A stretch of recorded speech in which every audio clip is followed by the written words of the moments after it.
Hi, I'm Samantha McDouglas from thebridgeteachers.com. Come look over my shoulder at a bidding problem. You may recognize this hand. Last week in Unblock 7-24-23, we talked about how the defense could have set for no trump. This week, we're going to look at the bidding. On this hand, we were the dealer. The person who held our hand passed. Our left-hand opponent passed. Our partner opened one club, showing 3 or more clubs and 12 or more points. Our right-hand opponent bid 4 spades.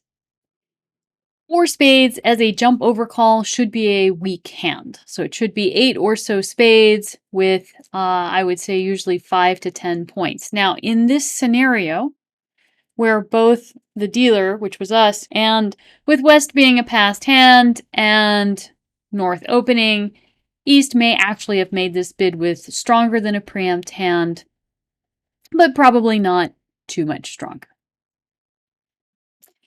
We passed. Our left-hand opponent passed, and now our partner bid for no trump. Our right-hand opponent passed, and it comes back to us. Should we pass?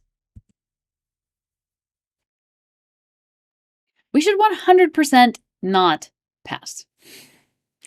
So, what are we going to bid? Well, we'll talk about that in just a second. But the first thing that I want you to do is not pass. I know you have a weak hand, and the temptation with a weak hand is to just pass. But you have to think about the auction. Sometimes with a weak hand, it's very important to think and do something other than pass. And here it definitely is. In order to decide what to bid, and even if pass is an option, we have to first decide what for no trump is. So if we run down our options, it could be some form of Blackwood, asking us how many aces we have. It could be to play.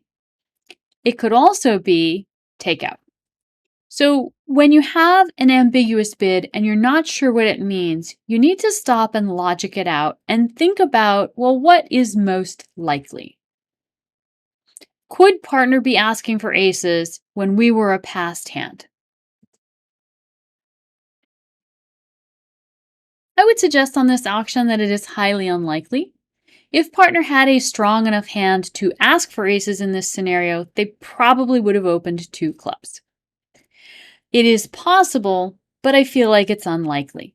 So the next question we want to ask ourselves is, well, did partner want to play for no trump? Did they bid for no trump because they thought that was the right contract?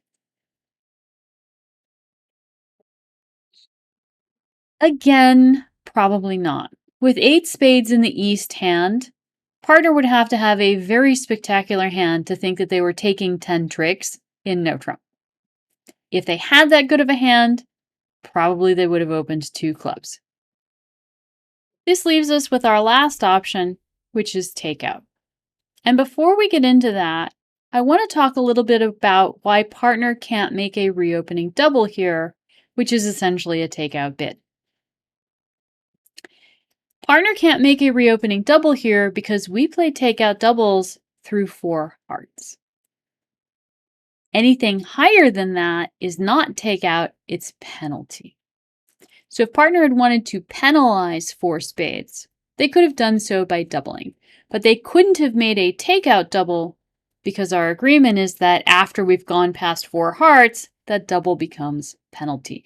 So if partner wants to make a takeout bid, they actually have to bid for no trump. I would suggest that regardless of how you take the for no trump bid, you need to bid. If partner is asking for aces, you need to answer the question. If partner wants to play for no trump, you most certainly do not want to play for no trump, and you should bid hearts. If this is takeout, again, you want to bid. So you should definitely be bidding something here. If partner has the other 3 suits, obviously we would want to bid hearts. If partner has a 2-suited hand with clubs and diamonds, then we actually want to bid the lower of the suits that we can tolerate, which is diamonds. So here, I would probably bid 5 diamonds in case partner had 5 clubs and 5 diamonds and wanted us to pick the better suit. It is possible that partner has support for the other 3 suits, in which case hearts would be a better bid. But if partner has 6 clubs and 5 diamonds, we're going to be much better off in diamonds than we will in hearts. Whether you bid hearts or diamonds, you need to bid. The odds the partner wants to play 4 no trump here and that it's going to go well are very, very, very small, and you definitely should bid something. My recommendation would be 5 diamonds. If you bid 5 hearts, that's actually going to work out well on this hand. Let's look at it. So you can see here that the partnership is probably not going to make 5 diamonds or 5 hearts. However, the opponents are going to be making 4 spades. So this is probably going to be a reasonable sacrifice. Partner, on the other hand, is really not going to enjoy playing 4 no trump. One of my favorite sayings in bridge is actually, all ambiguous bids are forcing. In other words, if you don't know what the bid is, it's probably forcing. And I think this is a good example of that. If you think about this situation where partners bid 4 no trump, there are a lot of different things it could mean. And the partnership is in a very tricky position because the 4 spade bid has been very effective. It's taken up all of our conversational space, it's put us on the spot at the 5 level, and we have to make a decision.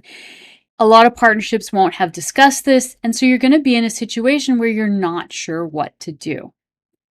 But if you think about all the things that 4 no trump could be, even if partner wanted to play 4 no trump, that probably isn't the right contract. You still want to bid. So even though you only have 4 points, you need to make a bid here at the 4 level. Partner is going to get killed in 4 no trump because the opponents can take the first 8 tricks. So just remember, work it out logically. What could it be? What makes the most sense? And then do the best you can. And don't just pass because you have 4 points. Don't hang partner out to dry.